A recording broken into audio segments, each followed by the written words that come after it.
La humanidad siempre ha buscado y encontrado cobijo en las entrañas de la tierra. En acogedoras cuevas, que incluso en nuestros días son el hogar de humildes y románticos.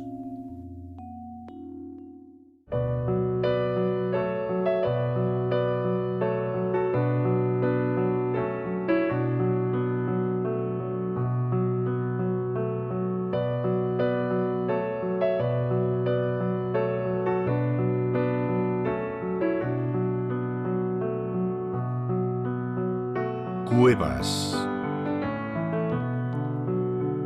La inmensa tierra.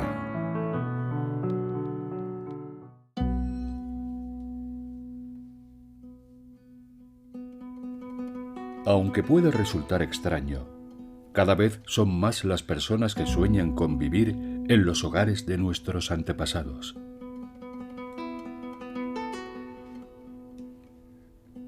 La ciudad italiana de Matera se asienta en un paisaje acribillado de cuevas.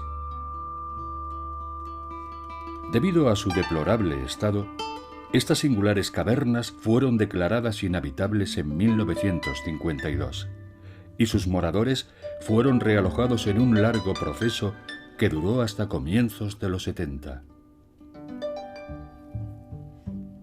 Raffaele era solo un niño cuando su familia fue desalojada.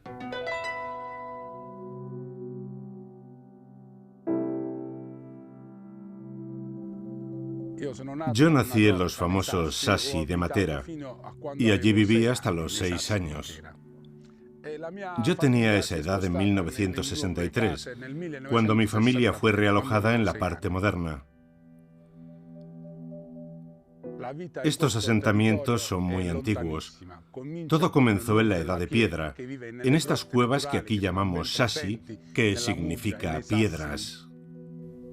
La ciudad está situada sobre una cresta flanqueada por vertiginosos desfiladeros, y aunque la cima es de arcilla dura, las empinadas paredes son de toba volcánica, una roca porosa y ligera que propició la excavación de innumerables cuevas. Un intrincado laberinto de senderos adoquinados con piedras conectaba las viviendas trogloditas. Y lo que en su día fue una montaña, se convirtió en una ciudad esculpida en la propia piedra, en la que, según los arqueólogos, sus habitantes vivían en armonía con la naturaleza.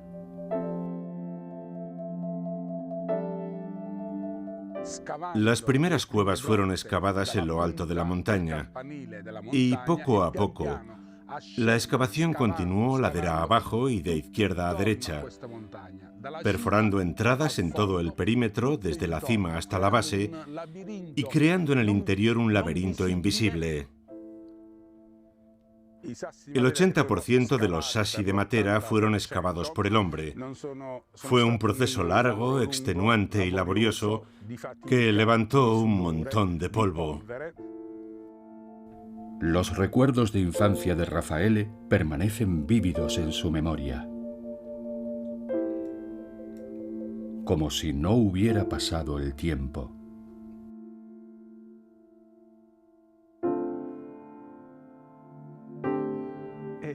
Esta es una fiel reconstrucción de cómo eran los Sassi cuando yo era pequeño. Hasta 1952, en estas cuevas habitadas convivían personas y animales. La especie más frecuente era la mula. Nosotros teníamos un caballo blanco que era muy grande y alto. A mí me encantaba pasar corriendo por debajo de él. Y aunque a veces se sentía molesto y me soltaba una coz, era algo muy divertido. Cuando ibas al baño a aliviarte, a hacer tus necesidades, te ponías en cuclillas, así, y te tapabas con una almohada para tener algo de privacidad. En esta parte estaban los víveres, como el pan, que en Matera siempre ha sido fabuloso. Era un producto agrícola muy importante que casi siempre se amasaba en casa. Esta era una ciudad en parte excavada y en parte construida, y las viviendas estaban muy juntas. Esto es el techo de otra casa. Si perforase ahí, acabaría en la casa de un vecino, y si perforase ahí, en la del vecino del otro lado. Cuando el hambre y la pobreza extrema azotaron la región, las cuevas fueron abandonadas y la ciudad de Matera quedó en ruinas. Pero no tardaron en despertar el interés de antaño. Los primeros en llegar fueron los okupas, seguidos por los dueños de cafeterías y negocios alternativos y los artistas y escritores. El que hoy intente ocupar un shashi se enfrentará a dos problemas. El primero es el elevado coste de la imprescindible rehabilitación, porque el abandono ocasionó enormes daños. Y el segundo problema es el acceso, ya que las viviendas solo están conectadas por escaleras y cuesta un gran esfuerzo llegar hasta ellas. Los shashi no se excavaron siguiendo un orden cronológico.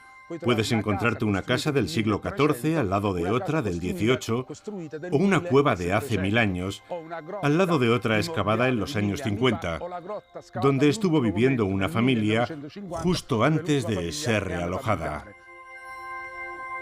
Tras caer en el olvido durante 4 décadas, la ciudad volvió a resurgir. En 1995, el gobierno italiano aprobó un proyecto de restauración llamado Sassi di Matera. La ciudad fue ocupada por románticos emprendedores que empezaron a rehabilitar y convertir las cuevas en hogares modernos.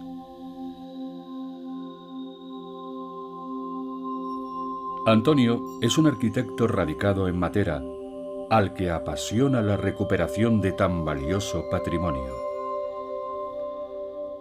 1995 fue un año muy importante, porque hubo una nueva generación de arquitectos que empezó a interesarse por la restauración de los Sassi. Hasta entonces fui el único apasionado por el proyecto. Yo no pude aprender de nadie, y tampoco tenía modelos en los que fijarme. Así que para restaurar el barrio de los Sassi me inspiré en las propias ruinas.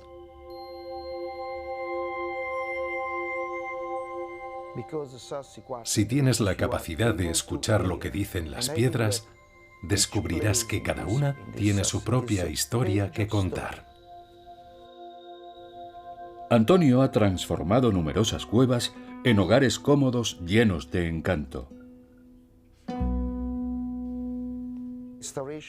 La restauración perfecta solo es posible si piensas en los futuros habitantes y en su estilo de vida. Y puedo asegurar que aquí en Matera las posibilidades son tan infinitas como el mar. En tu mente se agolpan las ideas porque cada vez que te asomas a la misma ventana ves cosas diferentes en función de la hora del día. Todo cambia con la luz, el viento y las sombras. Aquellos que vengan huyendo del caos de la ciudad encontrarán en Matera un remanso de paz, armonía y belleza. Antonio necesita que sus clientes aprecien este entorno para poder adaptarlo a su personalidad. Siempre que acometo un proyecto, pienso en 2 niveles diferentes. El primero es el lugar y el segundo son las personas que vivirán en su interior. Son 2 niveles distintos que deben combinarse en perfecta armonía. Pero lo más importante es respetar la esencia del lugar.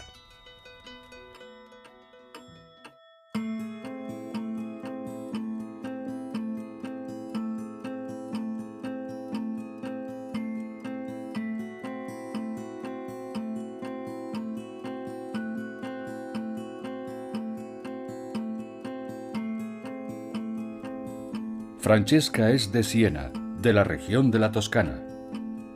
Y desde que descubrió estas cuevas, solo pudo pensar en una cosa: convertir una de ellas en su hogar soñado. Supe al instante que quería vivir aquí. Lo tuve claro desde el principio, porque la primera vez que vine, y en eso coincidí con muchos otros visitantes, tuve la sensación de que había algo mágico en este lugar y la seguridad de que quería integrarme en esta atmósfera. Cuando visitamos esta vivienda, antes de la rehabilitación, su aspecto era muy diferente al que vemos ahora, pero tenía lo que los italianos llamamos carácter. La casa es una combinación de varias cuevas conectadas por intrincados pasillos. Antonio y Francesca deseaban mantener la atmósfera original de los antiguos Sassi, añadiéndole un toque moderno. El suelo lo pusimos nosotros. Aquí había una cúpula que coronaba otra estancia, y con la escalera pasaba lo mismo. No existía. Al ser una casa tan grande, decidimos empezar por la escalera, porque es el eje vertical que conecta los dos niveles. Es una de las partes vitales del proyecto. Yo siempre añado un color dominante con personalidad, que en este caso fue un morado intenso, que es el que luce la escalera. E incorporé materiales que crearan un hermoso contraste con los de la vieja casa. Durante sus miles de años de existencia, este hogar troglodita cambió de propietario numerosas veces.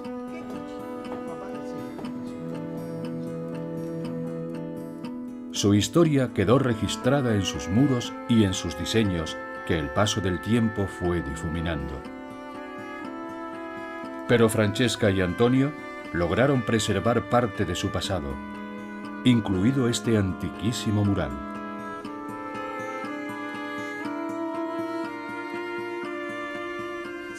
Cuando los dueños anteriores construyeron las bóvedas, el mural quedó tapado. Y fuimos nosotros, con la ayuda del arquitecto, quienes lo redescubrimos y restauramos. La casa tiene unas vistas deslumbrantes de la ciudad de Matera, cuyos habitantes se sienten cada vez más interesados por la historia de la localidad, que según algunos fue fundada en el siglo III a.C. Cuando alguien me pregunta, ¿cuál es la mejor forma de visitar los Sassi? Siempre sugiero que den un tranquilo paseo acariciando las paredes, porque puedes palpar la historia en cada muro. El creciente auge de Matera ha revitalizado su cultura y ha convertido algunas de sus cuevas en un paraíso para los músicos. Matera empieza a saborear las mieles del éxito. Lo que en el pasado fue visto como una localidad estrambótica y cavernícola azotada por la pobreza, es hoy una ciudad en pleno renacimiento, repleta de cultura y encanto. Muchos músicos han mostrado su asombro al descubrir la sonoridad de las antiguas viviendas y sus condiciones acústicas extraordinarias. Daniela Pascale es una apasionada flautista. Estudia en un singular conservatorio musical subterráneo conocido como Casa Cava. Y nunca se pierde un ensayo.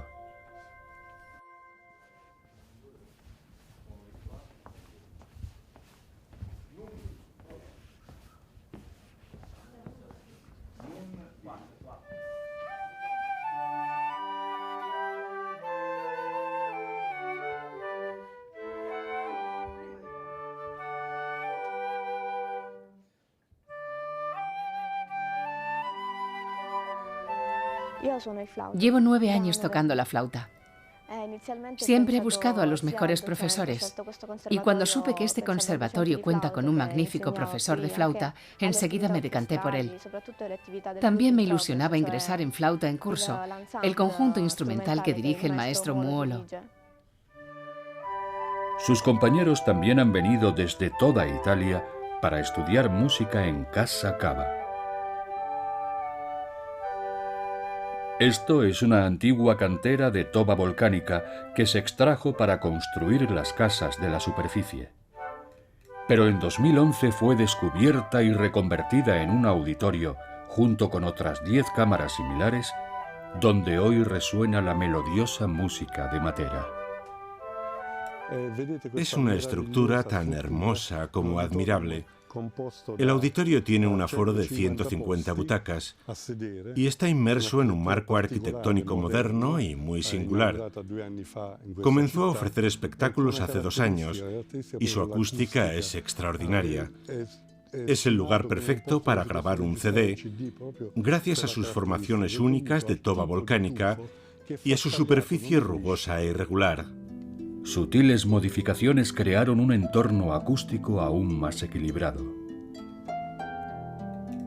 En las paredes se perforaron hendiduras escalonadas para absorber mejor las ondas, y junto a las estructuras que sujetan el techo se instalaron paneles reflectantes. En el escenario de Casa Cava ofrecemos conciertos de conjuntos instrumentales. Tenemos varias orquestas. Este conjunto se llama Flauta en Curso. El conservatorio ha impartido lecciones a 1.200 alumnos. Su sonido puro y lleno de matices representa una atracción irresistible. Todo gracias a la extraordinaria sonoridad de estos muros que ayudará a Daniela a mejorar su técnica. Cuando tocas aquí, sientes el impacto directo de lo que estás escuchando. En un futuro espero poder incorporarme a una orquesta e incluso tocar como solista.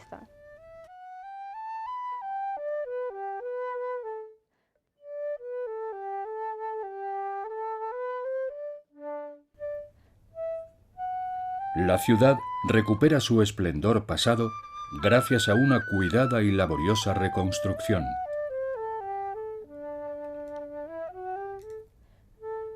Que ha conseguido erigir en un paraje abandonado un hotel tan singular como el Sextantio Le Grotte de la Civita.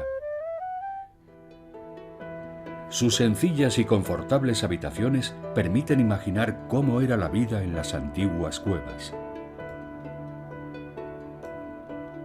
Un logro que forma parte de una campaña para resucitar la zona impulsada por un apasionado emprendedor. Es una idea muy insistente que llevaba mucho tiempo rondándome por la cabeza. El mundo moderno en el que hoy vivimos está sometido a los grises e insensibles bandazos del mercado global. Pero existen lugares como este, que algunos consideran marginales, que a pesar de estar alejados de los centros históricos italianos clásicos, han sabido conservar su identidad. Y mi objetivo es mantener ese enfoque centrado en su personalidad a la hora de restaurar este patrimonio histórico menos conocido. El buen gusto y la perfección inundan sus 18 habitaciones.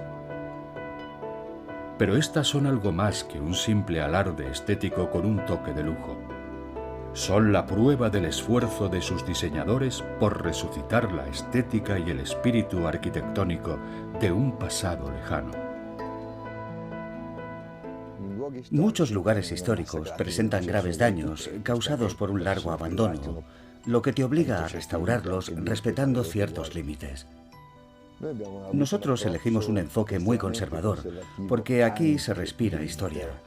No hace falta añadir nada para impresionar al cliente. Daniele deseaba salvaguardar su legado histórico, lo que acarreó gastos y planteó retos muy considerables. El hotel debía ofrecer el confort y el lujo que sus clientes merecían, así que las antiguas viviendas fueron desmontadas con sumo cuidado para instalar el cableado eléctrico y la fontanería. Una vez terminados los trabajos, cada piedra volvió a ser colocada en su lugar original, respetando la antigua apariencia. Los arquitectos se enfrentaron a grandes desafíos.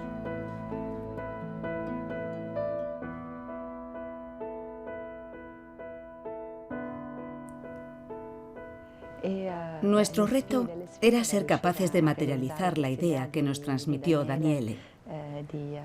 Debíamos restaurar y hacer habitable este lugar, procurando alterar lo menos posible el diseño original. En cuanto a las cañerías, la calefacción y el equipamiento de confort, la parte más difícil fue el tratamiento del aire, porque las cuevas son profundas y húmedas. Así que en cada habitación, si es que podemos llamar habitaciones a las estancias de este entramado de cuevas contiguas, instalamos un sistema deshumidificador del aire y calefacción por suelo radiante. Los arquitectos consiguieron disimular los aspectos técnicos de la restauración sin perder de vista su principal objetivo: valorar las características de cada cueva y la historia que contaba. Optamos por la noción de un hotel difuso para conservar intacta la estructura original. Así que descartamos dividir las cuevas más espaciosas para crear más habitaciones. Y esa es la razón de que algunas estancias sean pequeñas y de que otras tengan 120 metros cuadrados y hasta 8 metros de altura.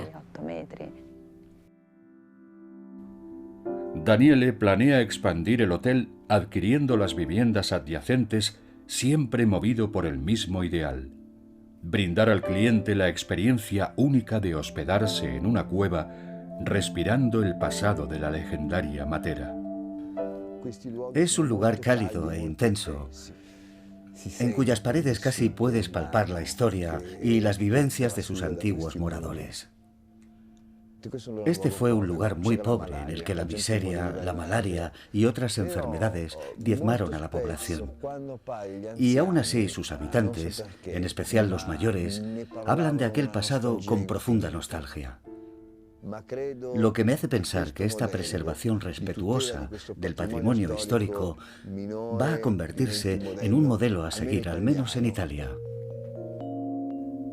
Matera fue una ciudad olvidada que, aferrándose a sus raíces históricas y a sus inmortales tradiciones, vuelve a recuperar su gloria pasada. Sus claustrofóbicas cuevas se han convertido en espacios acogedores, en los que la música flota y nuestro corazón se reconforta. Y en un maravilloso ejemplo de cómo el ser humano y la naturaleza pueden caminar cogidos de la mano, creando un mundo cada vez más bello.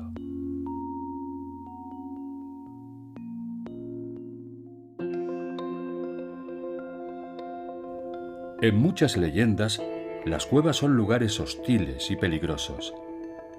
Pero siempre ha habido valientes que, venciendo el miedo, conquistaron sus húmedas galerías.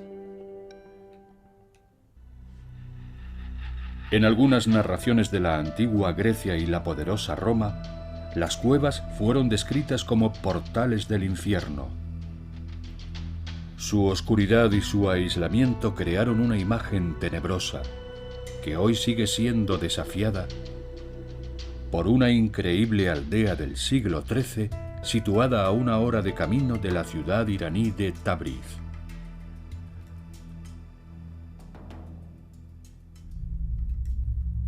Kandován cuenta con 670 habitantes y está enclavada en un paisaje de gran belleza,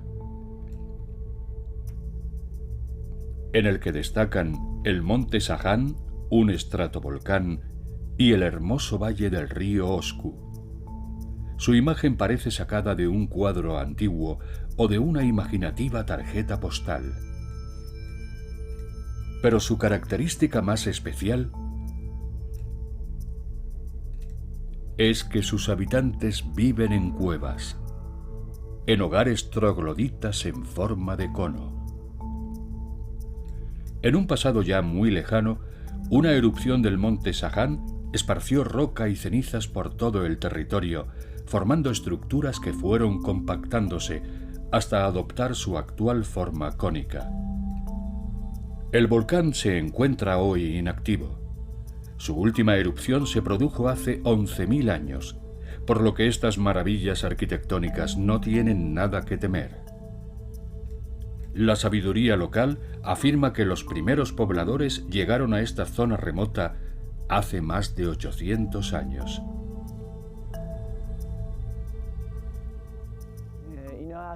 Los habitantes de Kandován descendemos de una tribu que llegó aquí hace unos 850 años y que construyó con barro y arena una aldea llamada Ali Arbagí.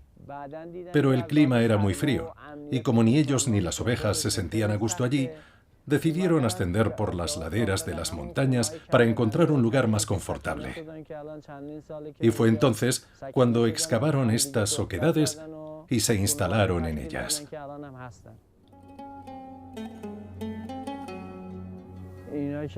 Excavaron las cuevas con picos rudimentarios, piedra a piedra, lo que requirió un enorme esfuerzo.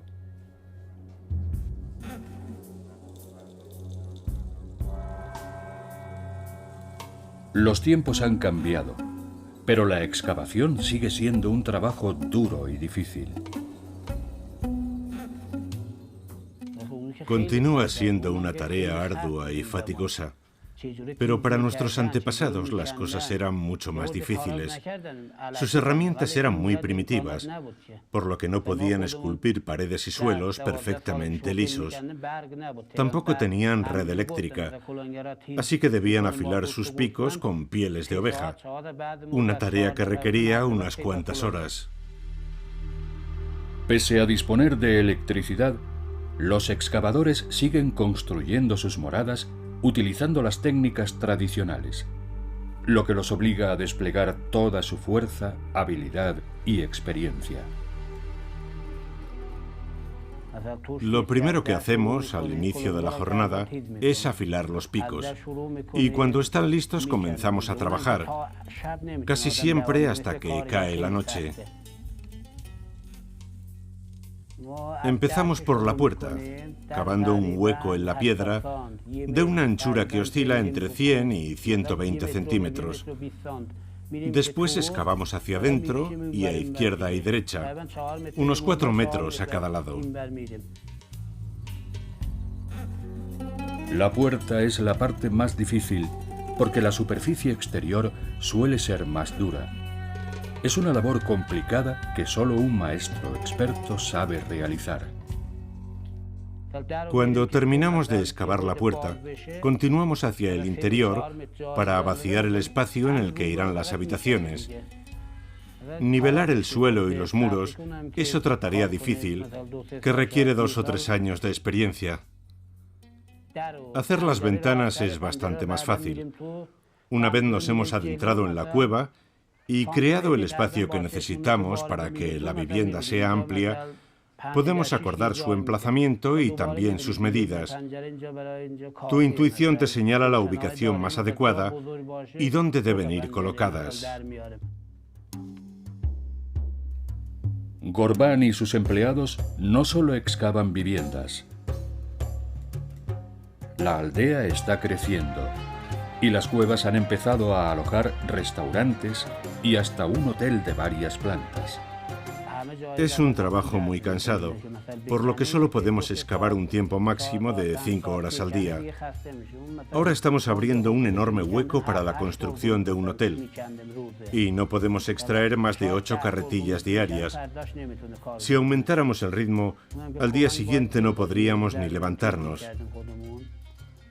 Si la estructura rocosa es pequeña, podemos despejar un espacio de 4 por 4 metros. Pero si es una estructura mayor destinada a un restaurante, podemos liberar un espacio de 8 por 15.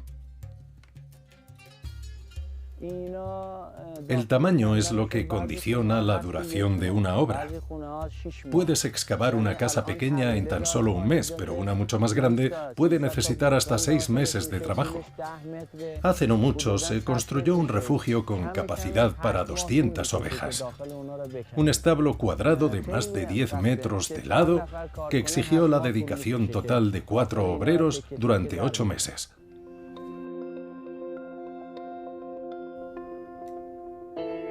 La vivienda típica de Kandován posee entre 2 y 4 plantas. La más baja suele usarse como establo. En la segunda y tercera se ubican los aposentos. Y la de mayor altura, por regla general, funciona como almacén.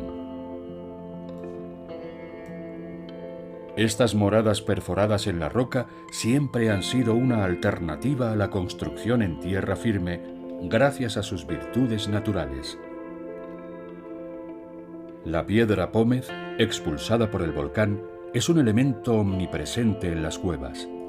El aire que encierra en su interior convierte a esta roca en un gran aislante térmico que garantiza temperaturas frescas en verano y suaves en invierno.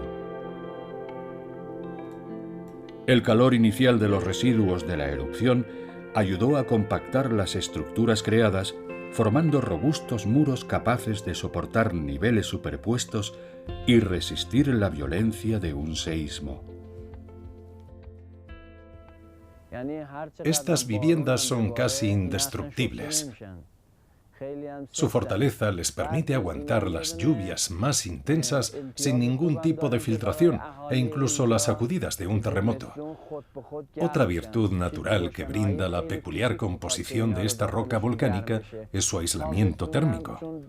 En invierno las casas se calientan con un pequeño radiador y en verano, como están pegadas a la montaña, se enfrían con rapidez. No necesitan climatización. Estas casas podrían resistir un terremoto, lo mismo que las montañas. Si los muros tienen un grosor de más de 20 centímetros, ni siquiera la nieve penetrará en su interior. Solo si su espesor es inferior, a veces se observan humedades. Y si el grosor de los muros es de entre 50 centímetros y 1 metro, la vivienda lo aguantará todo. Pero la robustez de las rocas no lo es todo. Gorban recuerda que una construcción deficiente ya ha provocado el derrumbamiento de algunas viviendas. Debes emplear la técnica adecuada, porque si excavas más de la cuenta y alteras el subsuelo, todo podría venirse abajo. El espesor de suelos y muros también debe ser el correcto. Nuestra vieja mezquita tiene 7 plantas, pero como fue construida con techos de espesor insuficiente, existe la posibilidad de que se desmorone algún día. Otro aspecto vital de su mantenimiento es conservar el interior cálido. Si alguien no calienta su casa durante varios años, es muy posible que acabe derrumbándose. El modo de vida de los habitantes de Khandoban también se ha mantenido, al igual que sus hermosas cuevas, inmune al paso del tiempo.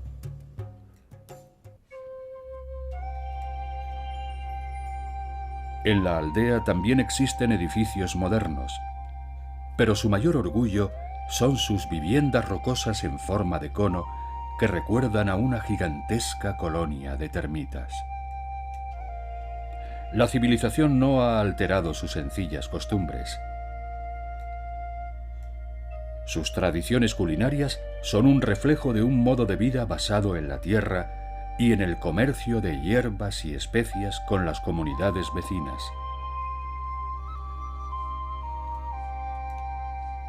Este experto cocinero de Khandoban nos desvela algunas de las especialidades culinarias de la aldea y sus métodos de preparación. Nuestras especialidades son el kebab o brocheta de carne, el disi o estofado y nuestras aromáticas albóndigas. Pero también hacemos otros platos, como las brochetas de pollo y los arroces. Casi toda la carne procede de nuestra aldea y de ovejas que cumplen la normativa sanitaria. Compramos los pollos con los que hacemos las brochetas en una ciudad vecina de Azerbaiyán.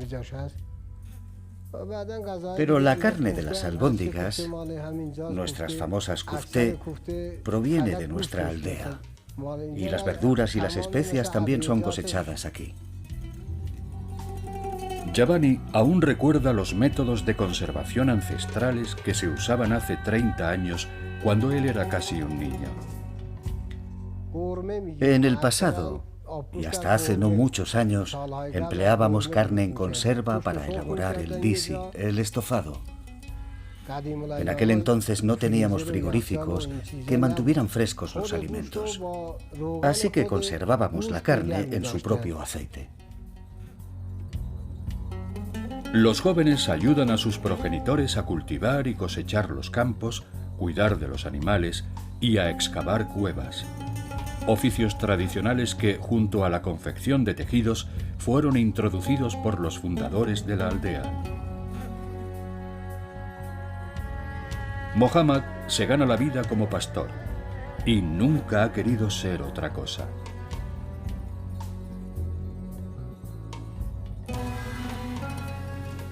Nací y crecí junto a los animales. Vengo de una familia de pastores. Mi abuelo fue pastor, mi padre lo fue también durante 30 años y yo lo soy ahora. Es un trabajo que me gusta y que espero seguir haciendo hasta que sea muy viejo. Todas las mañanas voy al establo donde duerme el rebaño, saco a las ovejas y las llevo al campo para que puedan pastar. Paso todo el día junto a ellas y cuando cae la tarde reagrupo al rebaño y lo conduzco de nuevo a la aldea, donde me espera el dueño a la puerta del establo. Las ovejas me obedecen.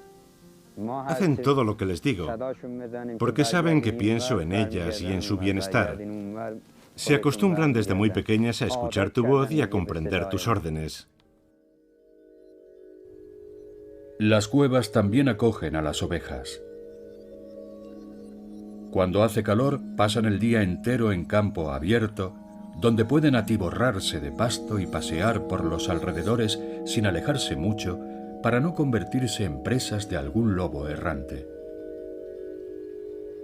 Pero cuando hace frío, los rebaños vuelven a los cálidos y seguros establos construidos en las históricas cuevas de Khandován. En el campo tienes que convivir con la lluvia y las tormentas. Nos hemos adaptado a pasar el día a la intemperie, cuidando de los animales. Pero cuando nieva, llevamos a las ovejas de vuelta a la aldea para que no pasen frío. Y siempre nos adaptamos a la capacidad del establo. Si vemos que ya está lleno, buscamos otro que esté disponible. En un recinto en el que solo caben 60 ovejas, no metes ni una más, porque estar apretujadas no es bueno para ellas. Reúnes el resto y lo llevas a otro establo.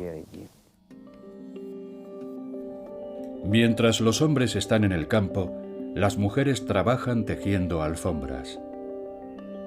Un oficio tradicional que aún pervive en Khandován, en el que las iraníes son maestras. El antiguo arte de tejer alfombras se ha convertido en una señal de independencia financiera.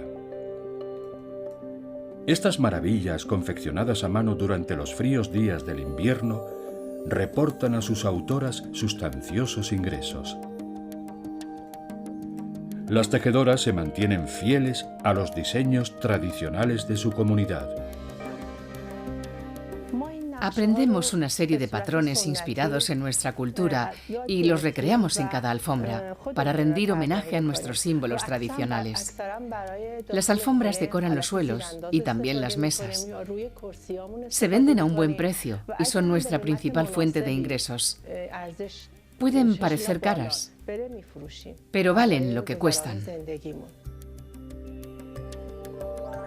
También son un elemento indispensable en sus hogares, que siempre están tapizados con varias alfombras, lo que crea una cálida y confortable capa que amortigua la dureza de la superficie de las cuevas.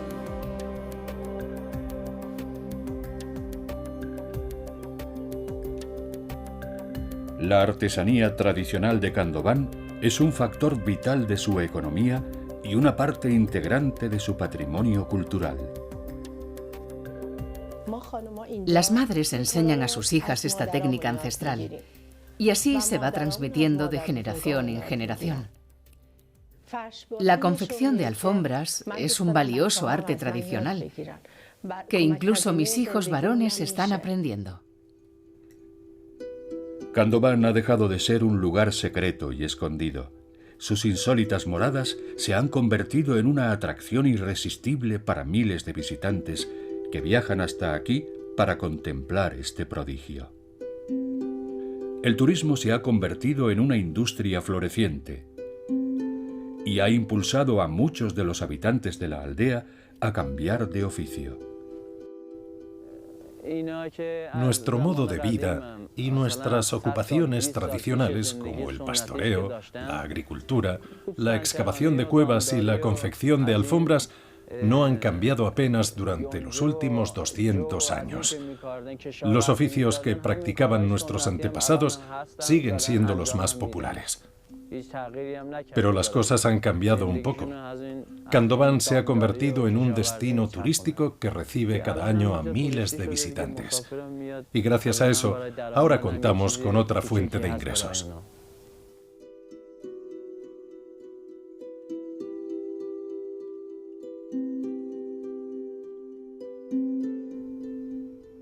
Mi abuelo era pastor. Mi padre siguió sus pasos y los de casi todos sus antepasados. Y yo, cuando era un niño, decidí seguir la tradición familiar. Me gustaba estar en el campo y cuidar de los animales, así que fui pastor y agricultor hasta que cumplí los 20 años. Pero cuando comenzó la afluencia de visitantes, decidí cambiar de oficio y me hice cocinero. Khandován es una novedad muy interesante por sus maravillas naturales y atrae a muchos turistas a los que les encanta mi comida. Desde el punto de vista de un forastero, Khandován es una pintoresca fantasía rural, una aldea anclada en el pasado. Pero para sus habitantes es ese hogar cálido y acogedor que excavaron en la roca, un lugar que tras ser despojado de su oscuridad claustrofóbica, cobijó a una comunidad sencilla, despreocupada y amigable. Me encanta Khandován. Prefiero ser un humilde pastor en estos campos que vivir y trabajar en Teherán, nuestra gran capital. Me gusta estar junto a las ovejas, respirando el aire puro de las montañas. La civilización moderna llegó hace 20 años, pero no ha alterado mucho nuestra vida diaria.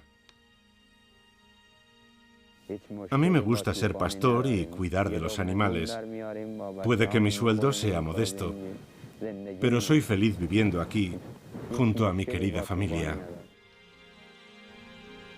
Khandován es un lugar lleno de seres extraordinarios, de personas sencillas y entrañables que, aprovechando los vestigios rocosos de una erupción volcánica, crearon una sociedad autosuficiente en perfecta armonía con la naturaleza. Mientras el resto del mundo erigía rascacielos cada vez más altos, los habitantes de Khandován y Matera supieron encontrar un refugio y su hogar soñado en las entrañas de la tierra, en lugares recónditos y abandonados en los que, gracias a su esfuerzo y a su romanticismo, descubrieron el paraíso.